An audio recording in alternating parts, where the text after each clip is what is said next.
ISC poems, which is John Brown by Bob Dylan. Now, before I go into it, have your copies and your pens ready. Take down some notes, which will be very essential for you while writing out your answers and others. Okay, so I start with first some discussions, some points, and then I will be going through the line by line explanation of the text.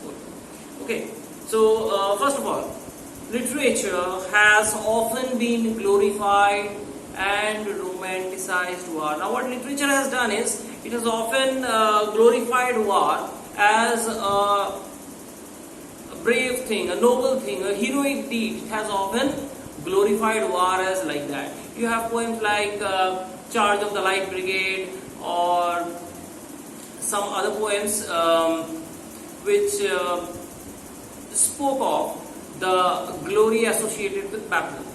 But after the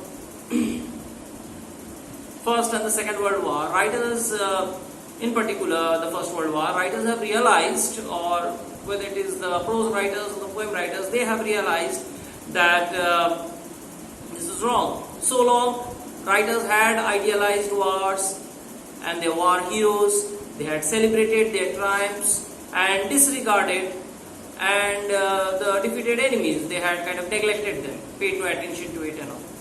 But after these world wars, as I was discussing, First World War and the Second World War, poets have significantly changed their perceptions. The writers, they have changed their perceptions about war by displaying the horrifying aspects. You have poets like Siegfried Sassoon, Wilfred Owen. They were the ones who brought to the fore, particularly because they themselves were participants in the First World War. And in this case also, to an extent, there were poets who wrote about it. Why? Because they themselves participated in the battle, and because they participated in the battle, they had a first-hand knowledge about war. So they realized that the romantic illusion of war is something else, which people at home like us, we have, and the reality is something else. So, in fact, Wilfred Owen himself was killed about a week before the First World War ended, and posthumously after his death, all the collections were published. So, if we go into that particular poet, he wrote, "My subject is war and the pity of war. The poetry is in the pity." That's what he wrote about war. So he was a renowned war poet of the First World War times. Okay, when he escaped death and he came home bruised and badly wounded, he wrote this particular poem. A lot of these lines and a lot of his poems were there. So then you have Kipling, Rudyard Kipling. His son had heard a highly romanticized version of war from his mother, where war was portrayed as honorable, patriotic, chivalrous and masculine. So Kipling's son also had this romantic illusion, and what happens is, as a result, these young men, with time, they enroll themselves into the army, thinking it to be a glorious deed, thinking it to be a heroic deed, brave deed that they are doing by fighting for the country. So that is what they had done. And like in this case, the poem also, you have John Brown, a young man who enlists into the army, thinking that he is doing a noble deed, thinking that he is doing a glorious deed and patriotic deed for his country. That's why he enrolls. And the result is, of course, in all the three cases, the mothers bore the worst fate.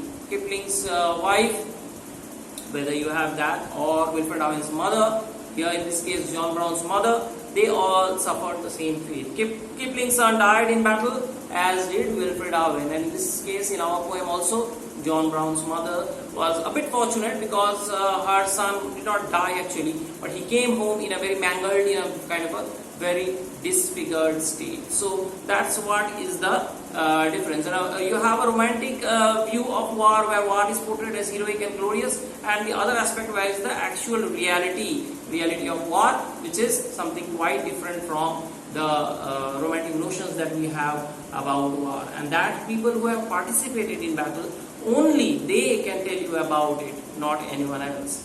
Now, moving on to the second part, which is John Brown is an anti-war poem. Okay, anti-war poem.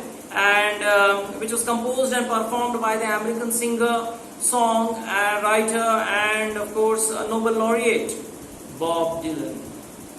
Okay, the song is an expression of his deep-rooted sense of pacifism. Now, what is pacifism? Pacifism is, of course, the fact that they tend to favor peace. They regard wars to be wrong. That is what is pacifism about. That's what Bob Dylan believed in.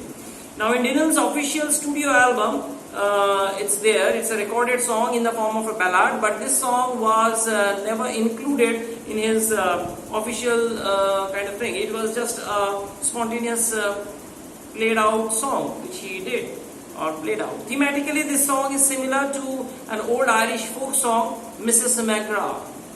So, theme-wise, Mrs. McGrath and John Brown's Mother, they kind of share the same kind of idea. So, that old Irish song or folk song, Mrs. McGrath and John Brown's Mother, they seem to be similar in a particular way, in this way. Now, Bob Dylan, of course, he is a very renowned person. He upholds, or upheld rather at his time, upholds this American folk music he upholds, and his works are highly influenced by the poets of modernism and the beatnik movements. His songs are influenced by the poets of modernism and the beatnik movements. His songs are generally easy to follow and have deep philosophical meaning.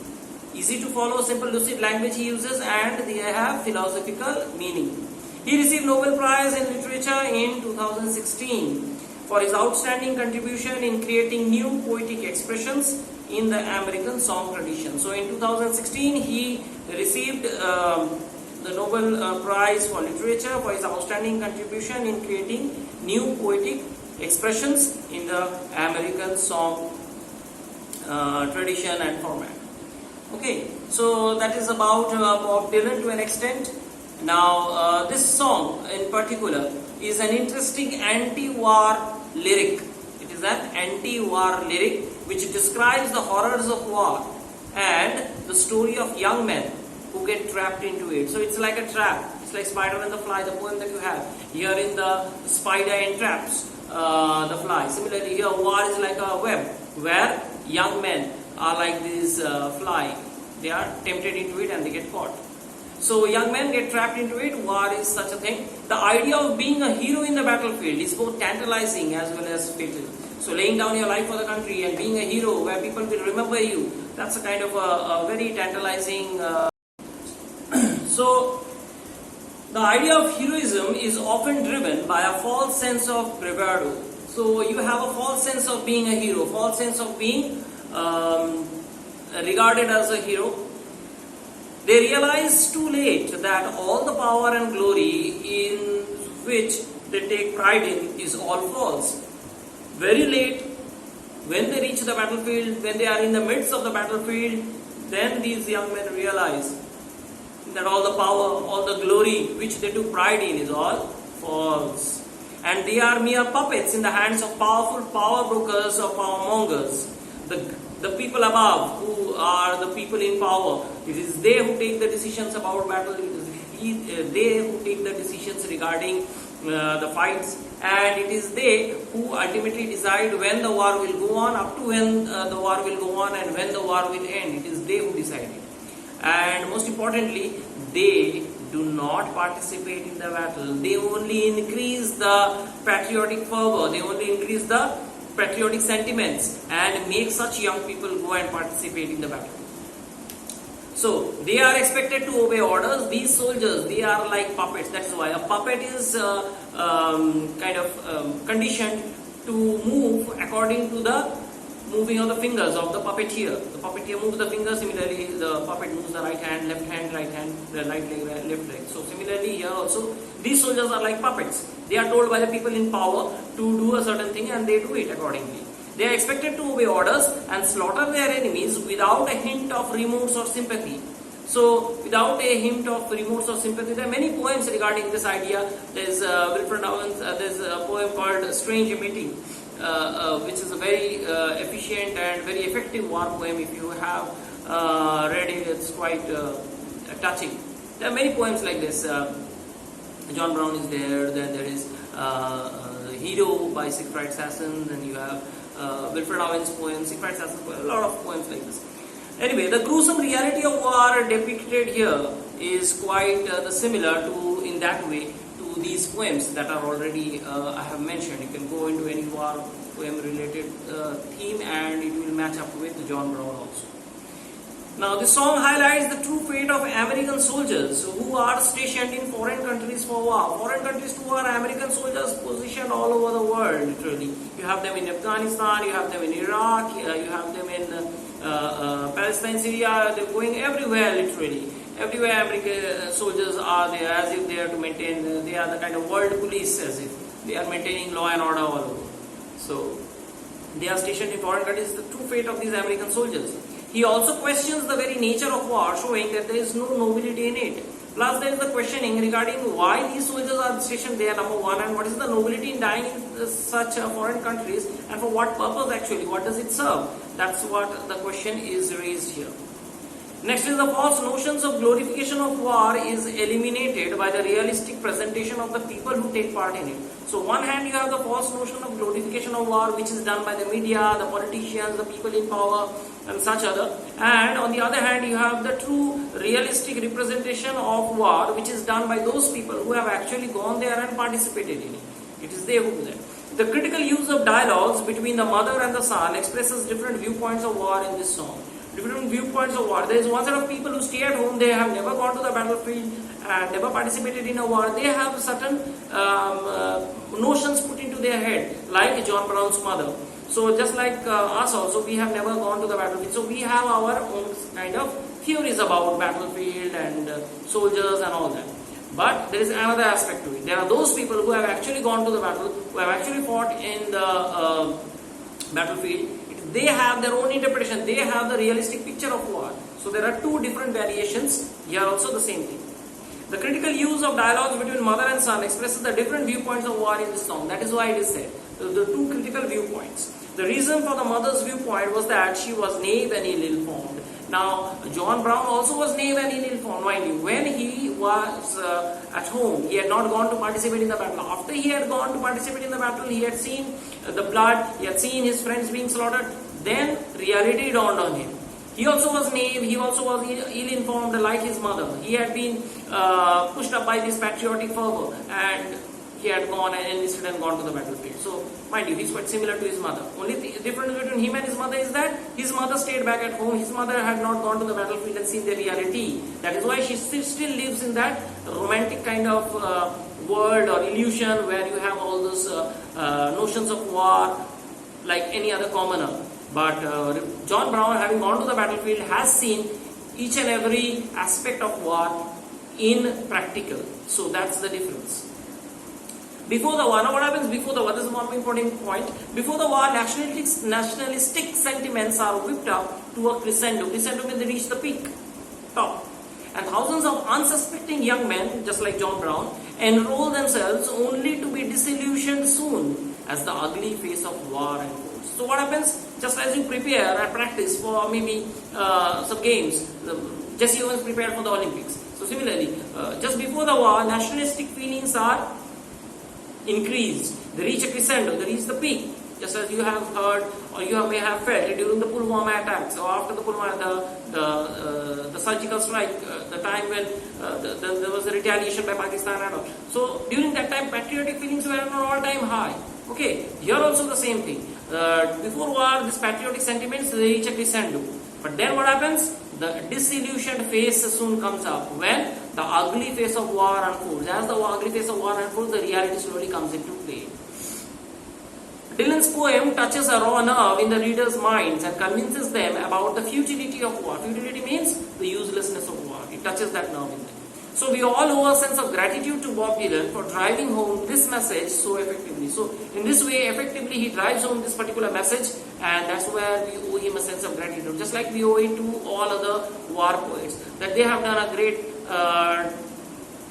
service to us in presenting to us the reality of war. They have presented to us, and that is what helps us in a great deal in knowing about the reality of war. Otherwise, we are commoners, we are citizens, we are driven by what people common people tell us, people around us discussing, what the media is telling, what the people in power are telling. We are guided by that. But the reality, that reality is told by the people who have gone to the battlefield and fought the battle. The soldiers who have gone there, they tell us the reality, they tell us what is the actual picture out there. So it's people like these soldiers, it's people like John Brown who return home, tell us about the reality, and that makes us realize how brutal battlefield and wars and battles can be. Okay, so we now start with the text. I think you all have your text. It's on page 18. We go on. John Brown, written in October 1962. That's when the poem is written. This anti-war song. Probably it's only a theory. It's probably idealized written after Ron Kovich, the disabled Vietnam veteran who later on became a war activist. That is, he was an American soldier who participated in the Vietnam fight of the US, the battle against or the war against Vietnam. He was one of those soldiers. He returned home disabled and then became an anti-war activist. He protested against the needless wars which the US fought. As I mentioned earlier, American soldiers posted in different parts of the world, fighting different kinds of battles against different kinds of enemies for different issues. That's what he protested against. So anyway, the text is very easy. It's like a prose-like thing, very easy. Now see, John Brown went off to war to fight on a foreign shore. So this is the universal theme highlighted here. People going to foreign shores, different countries fighting on different shores, soldiers fighting on different shores, foreign shores is very common. You have another poem in your syllabus, Gift of India, where Indian soldiers during the First and the Second World War, they fought in different places of the world. For the British or the English, they fought. So it's the same thing here also. His mama sure was proud of him. His mother was proud of him that he is going. He stood straight and tall in his uniform. So all the alliterations used, stood straight and tall, stood straight, alliteration. Fight on a foreign shore, that's another alliteration. Tall in his uniform and all, his mama's face broke out all in a grin. There was a gentle smile on his mother's face. It's a proud smile that my son is a soldier. Oh son, you look so fine, I'm glad you are a son of mine. You make me proud to know you hold a gun. You hold a gun, so you are a soldier. I'm proud that my son is a soldier. It's much greater, she feels, it's a much greater profession than the others. Do what the captain says, lots of medals you will get. So do whatever the captain or the senior officers order you and you will get a lot of medals.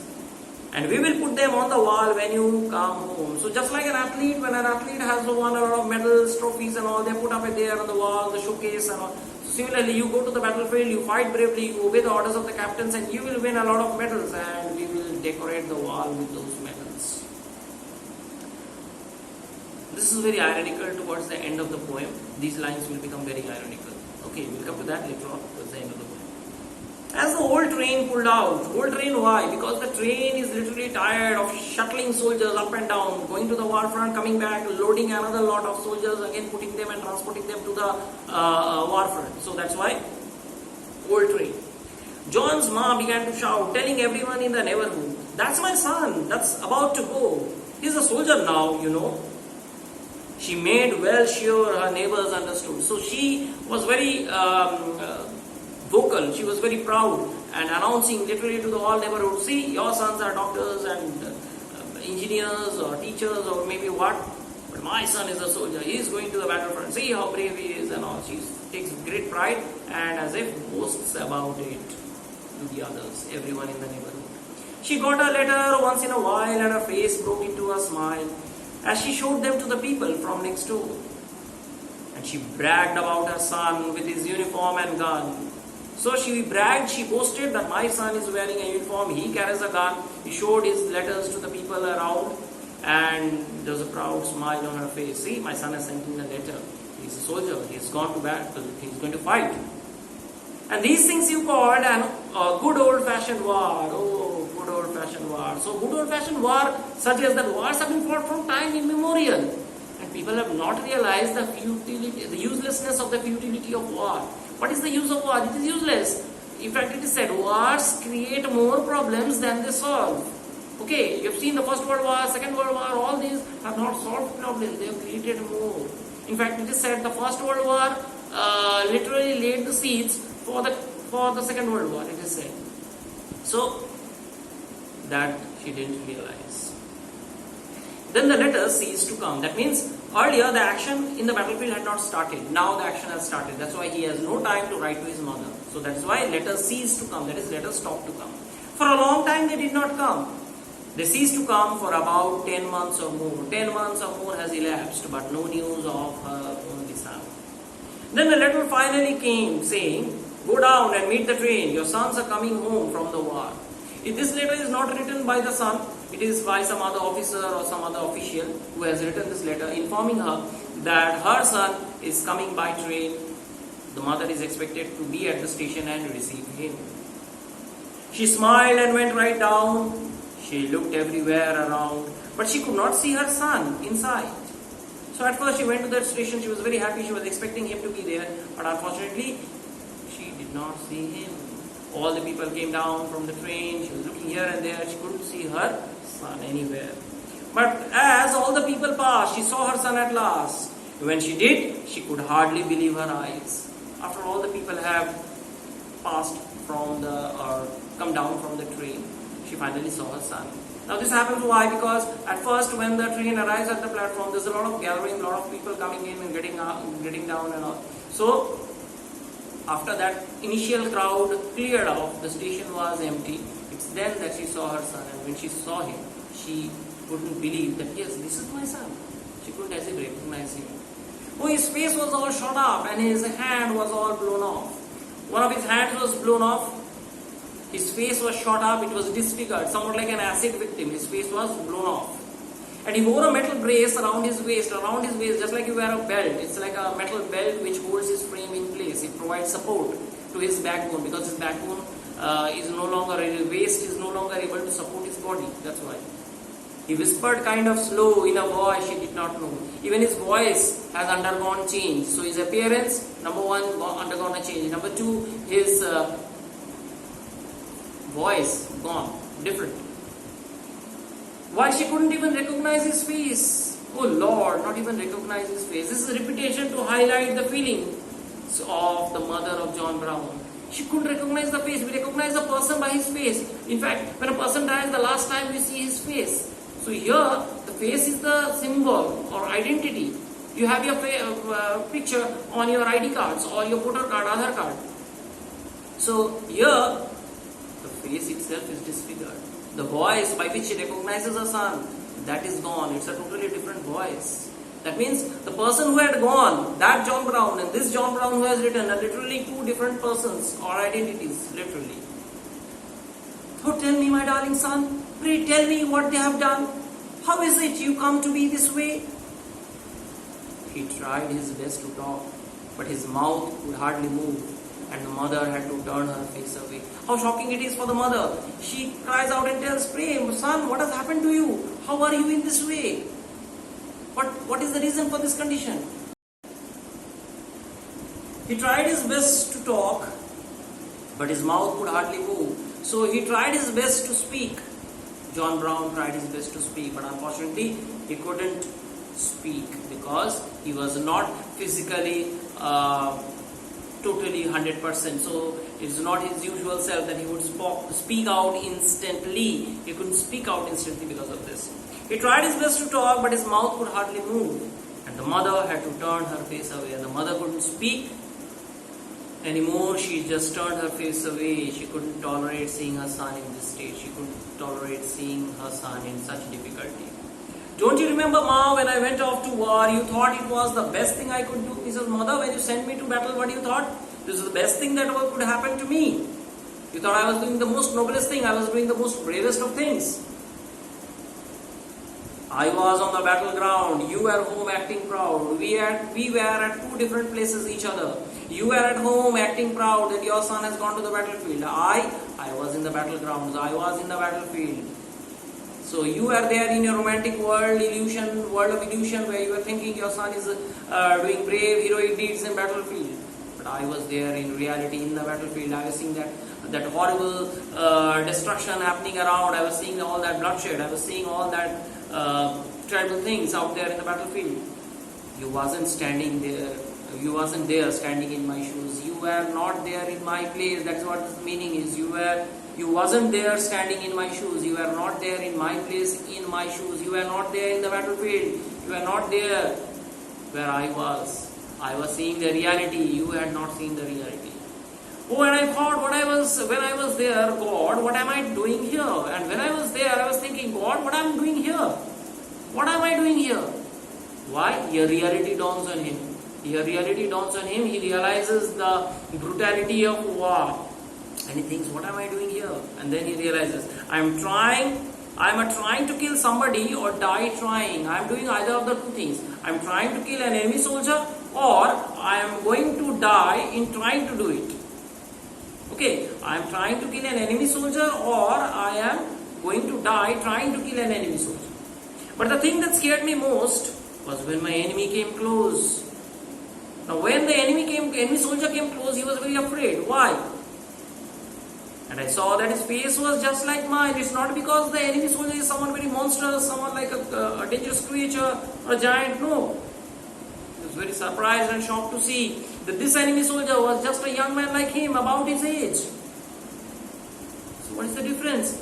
He looks very much like me. Oh Lord, just like mine. His face is very much like mine. That means he is just a young man like me. And what we are doing here? We are trying to kill one another. Why? He doesn't know me. I also don't know him. Only difference is he is born on that side of the border. I am born on this side of the border. We don't know each other. We have no enmity. We have no hatred against each other. But just because we are born on either side of the borders, we are enemies of one another, and we are trying to kill one another. And I couldn't help but think through the thunder rolling and stink. Thunder rolling means all that explosion, that cannon fire and all that. That's all that is the sound. And the stink refers to the corpses, the dead bodies which are lying about here and there, which are all stinking. They have been lying there for God knows how many days, and it is giving out a foul stench and stink. That I was just a puppet in a play. I realized I am a puppet. I am not a soldier. I am a puppet. Through the roar and smoke, the string is finally broke. What string broke? The string of that illusion is broken. The string of that thing that made him come to this battlefield.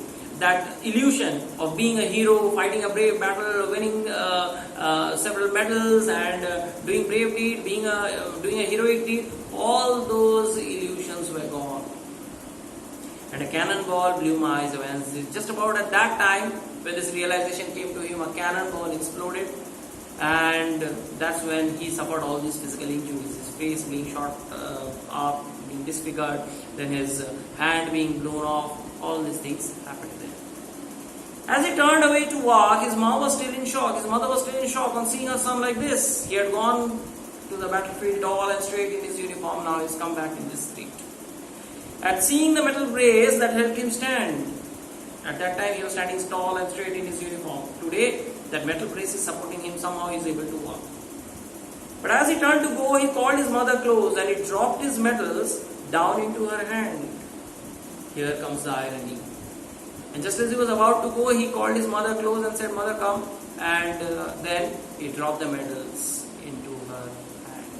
Because if you remember in the first part, she had said that you obey the captain's orders, you obey the orders of the higher officials, you will get a lot of medals. We will put them up on the wall, we will decorate the wall with them. At the end of the poem, he hands over his mother these medals and says, "This is what you wanted, I have bought them for you. But these medals have come at a great cost. See, this is my condition. These medals that you told me to bring, I have bought it for you. Decorate the wall with them. But these medals have come at this cost, at mine being physically handicapped for life." So herein comes the realization to the mother. The mother now realizes the reality of war. Just as many other people realize gradually after the war happens and a lot of people get killed and injured, slowly but surely the realization about the futility of war dawns on them.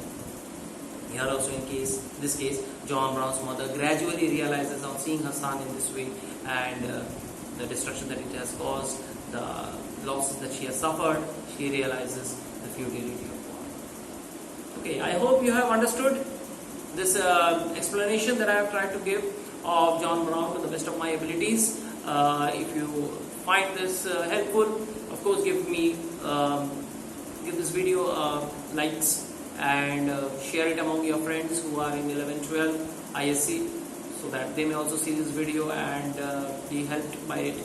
And of course, do subscribe to my channel. Thanks for watching again, and thanks for your love and support.